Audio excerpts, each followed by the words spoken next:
The big thing is the trends. One of the big ones that I thought was interesting is multi-sensory experiences, listening to podcasts, virtual reality that we're like able to put a piece of furniture in a room to see if it fits, that kind of stuff. People are really looking at any other way to connect with their consumers. Probably the better word of it is new apps that we can connect with our consumers on. And they may not be all social media apps. They may be something a little different, but they'll integrate in with social media. Social commerce, I think this is something that people are really wanting. Even prior to COVID and not being able to go out to the stores as readily as we were normally doing, we saw this like, oh, people are shopping from their phones. If you have a product, even if you only have 3 of that product, put it on social media. See if you can sell it, because then you're taking out the middleman. You don't need a brick and mortar. You don't need a fancy platform to put it on. You're putting it up there with the pricing, the size, the color, whatever it is, taking some good pictures of it. And if you're already have a good following and you have your ideal customers there, you should be able to sell it. And so I don't think that's going away. I just threw some stats up there that is only going to get bigger. It's showing 2025. It's just going to continue to increase.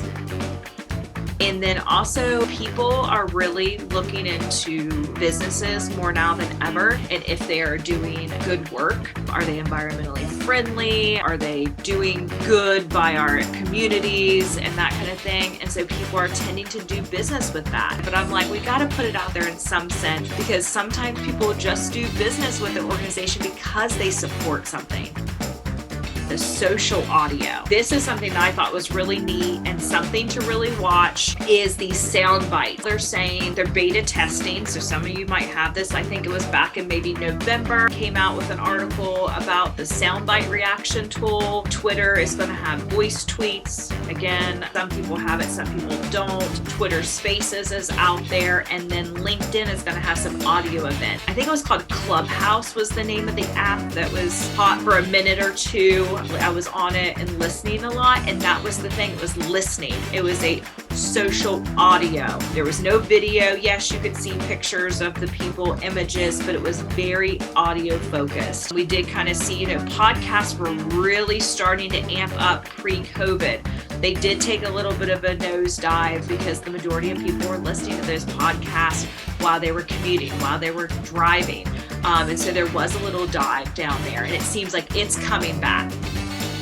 Nano influencers, those are our small influencers. It used to be like, influencers have millions of followers. And then brands were like, well, we can't afford to pay this one influencer and maybe not get anything out of it. Because they have millions of followers, they're demanding a higher price point. But what about these smaller guys that have a better return on investment? They have a smaller group, but those people are really responding to what they're saying, and they're purchasing from them, and they're listening to what they say, and attending an event, joining an association, whatever they're talking about. And then user-generated content, and I always just call it UGC, it has really been around for a while, but I think that there is so much content out there now that almost anyone can go find user-generated content about their brand. Now, it might take some searching. If you've not been on the internet for the last 5 years, you may not find much, or if you've not been allowing people to tag you and allowing that privacy setting kind of thing, that could be an issue as well. But most of the time we can go to any social media site, search our brand name, and we're going to find people that have talked about us. And we may know about it. We may have seen that. Hopefully it's all positive light. And especially it's something where there's an event or there's been something around that. People are taking pictures and people are talking about it and sharing that. You're going to find some user-generated content. So I think now more than ever, most brands aren't going to have to do a user-generated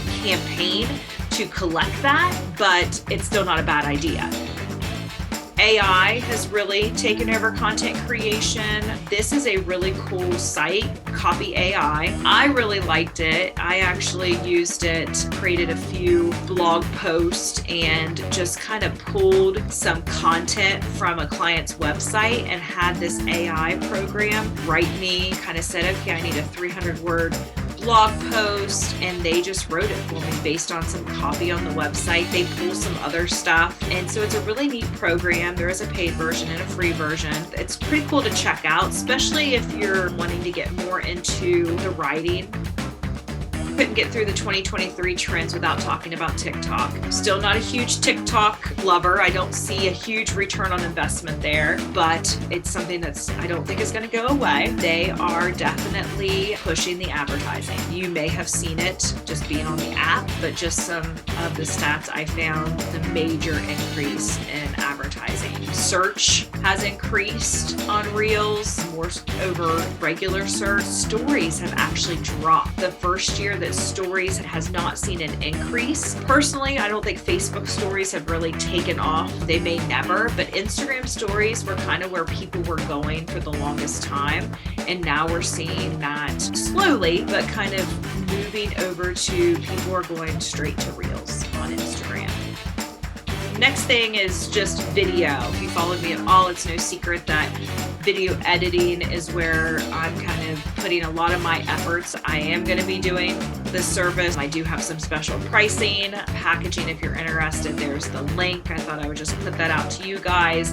I have seen video increasing that I'm a consumer of, and definitely consuming more video than ever before. The reason that I am pushing the outsourcing saves you time. If we do a video versus just a stagnant photo, we are seeing almost 10 times the amount of people being reached on the video than on that photo itself. And now you can monetize video. So you can set up your page to be monetized. You can make money off of these videos. So yes, you invest a little bit in the video. You may have to shoot some footage yourself. You send it off, they edit it, you send it back, you upload it, and then it makes you money. Even if it would just make your money back, plus all the brand awareness, all the possible return of investment on things, that would be fantastic.